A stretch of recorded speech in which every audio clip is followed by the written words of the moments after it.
वहीम अस्सलाम वालेकुम। आज हम स्टार्ट करने जा रहे हैं एक नया टॉपिक मोनोपोली और मैं हूं आपकी होस्ट एमन जवाद। आइए देखते हैं इस लेक्चर में हम क्या क्या पढ़ेंगे। सबसे पहले हम देखेंगे price and output determination under monopoly, अजारादारी की तारीफ और उसके कुछ मफरूजात देखेंगे। फर्म्स एक्विलिब्रियम देखेंगे अरसे कलील में और अरसे तवील में।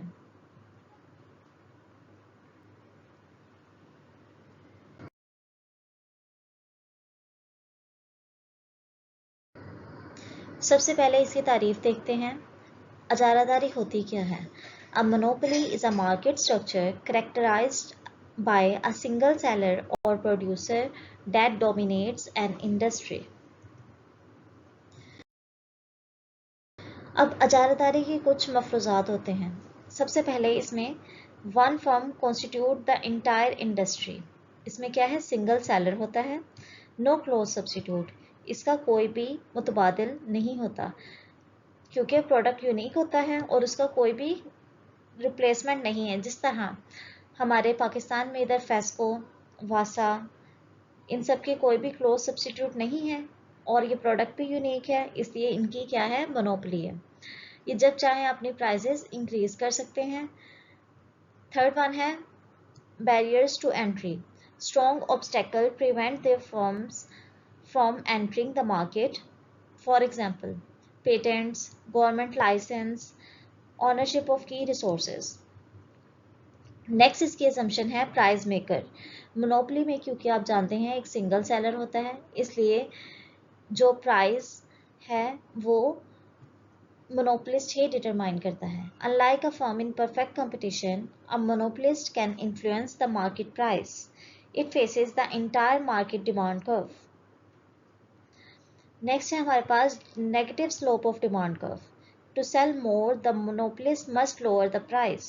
The demand curve AR, average revenue slope downward, and the marginal revenue curve lies below it.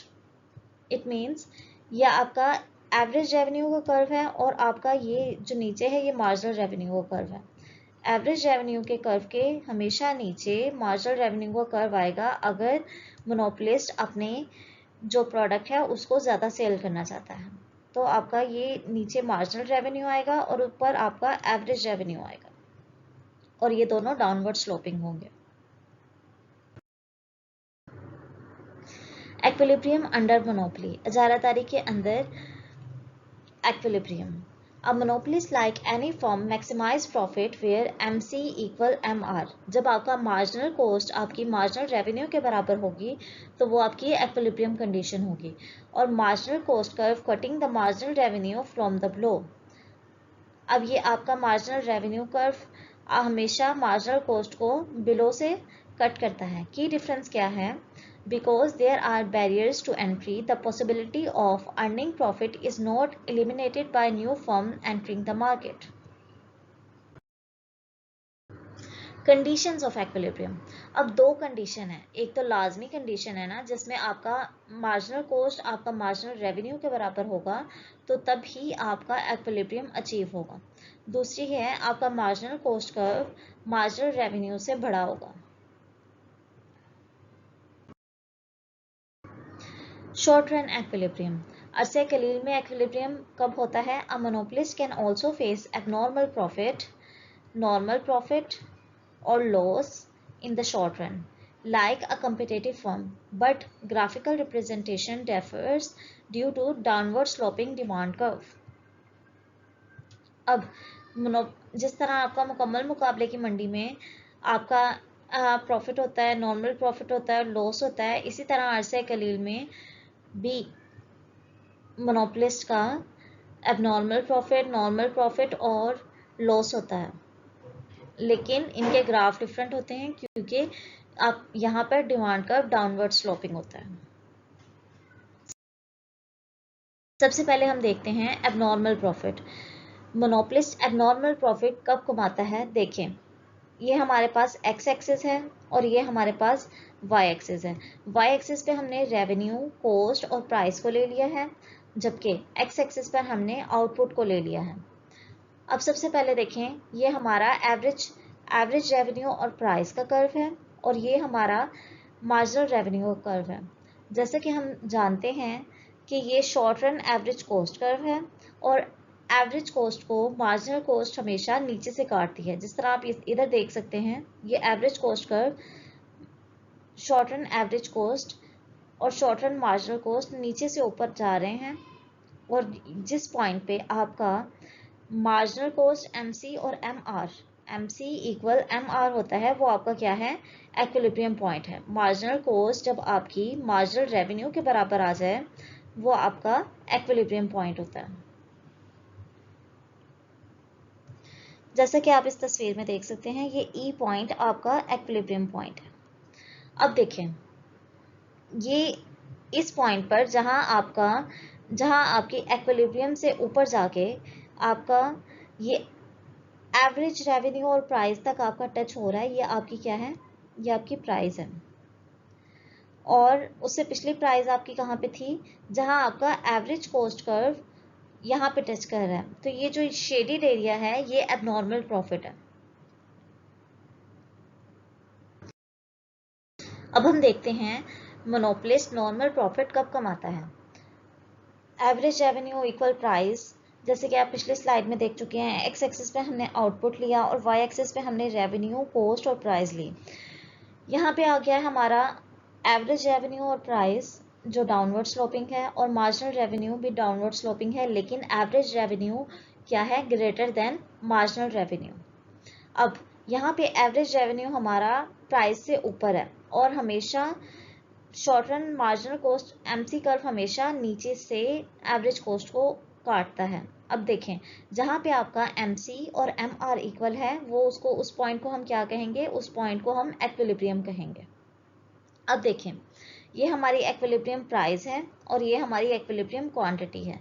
अब इधर से ऊपर चले जाएं तो ये पॉइंट जहां आपका एआर और आपका शॉर्ट रन एवरेज कॉस्ट एक दूसरे से टच कर रहे हैं, वो आपकी क्या है, वो आपकी प्राइस है।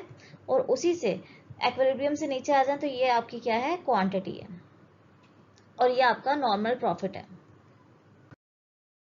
अब हम देखते हैं एक्विलिब्रियम विद लॉसेस। लॉस कब होता है मोनोपोलिस्ट को, जब ये देखें average revenue is greater than marginal revenue. ये हमारा शॉर्ट रन एवरेज कॉस्ट है, ये हमारा शॉर्ट रन एवरेज कॉस्ट है। शॉर्ट रन एवरेज कॉस्ट के नीचे हमारे पास short run average variable cost है और हमेशा एमसी कर्व हमेशा नीचे से काटता है। तो जहाँ पे हमारा एमसी और हमारा एम आर बराबर हो रहा है, वो हमारी एक्विलिब्रियम कंडीशन है। अब देखें, जहाँ पे हमारा ये बी पॉइंट है, एक्विलिब्रियम से ऊपर चले जाएं, जहाँ शॉर्ट रन एवरेज कॉस्ट पे टच कर रहा है, वो हमारे क्या है, वो हमारा पॉइंट सी है। और जहाँ पे आपका प्राइस के साथ टच हो रहा है, वो उसको यहाँ तक ले जाएं तो वो पी है। और ये जो शेडेड एरिया है, ये हमारा लॉस है। ये सारा शेडेड एरिया लॉस है मोनोपोलिस्ट का।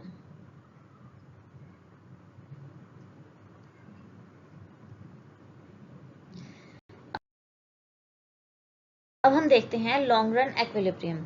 अ monopolist firm always earn abnormal profit in the long run. हमेशा ही मोनोपोलिस्ट जौन सा है, वो लॉन्ग रन में एबनॉर्मल प्रॉफिट कमाता है। Barriers to entry prevent competitors from appearing, so profit are not completed away. The firm does not necessarily produce at a minimum point of its long run average cost, often leading to excess capacity.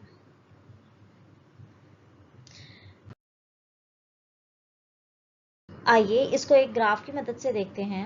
इधर हमने x axis पे हमने output ले लिया, जबकि Y axis पे हमने revenue, cost और प्राइस को ले लिया। जैसे कि आप जानते हैं, प्राइस इक्वल ए आर है और एम आर हमेशा उसके नीचे आएगा। अब देखें, long run average cost curve हमने बनाया और लॉन्ग रन मार्जिनल कॉस्ट हमेशा उसको नीचे से काटता है। तो जहाँ पे आपका मार्जिनल कॉस्ट और मार्जिनल रेवेन्यू बराबर होता है, वो पॉइंट आपका एक्विलिब्रियम है। और ये हमने एक्विलिब्रियम पॉइंट लिख लिया। और जहाँ पे आपका प्राइस कर्व को टच कर रहा है, ये पॉइंट, ये जितना भी आपको शेडेड एरिया नज़र आ रहा है, ये आपका एबनॉर्मल प्रॉफिट है लॉन्ग रन में।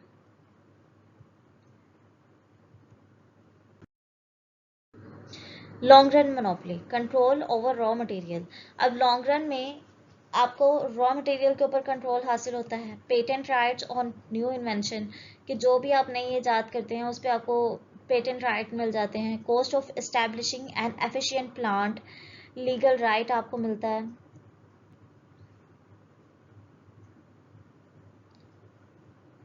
अगर आप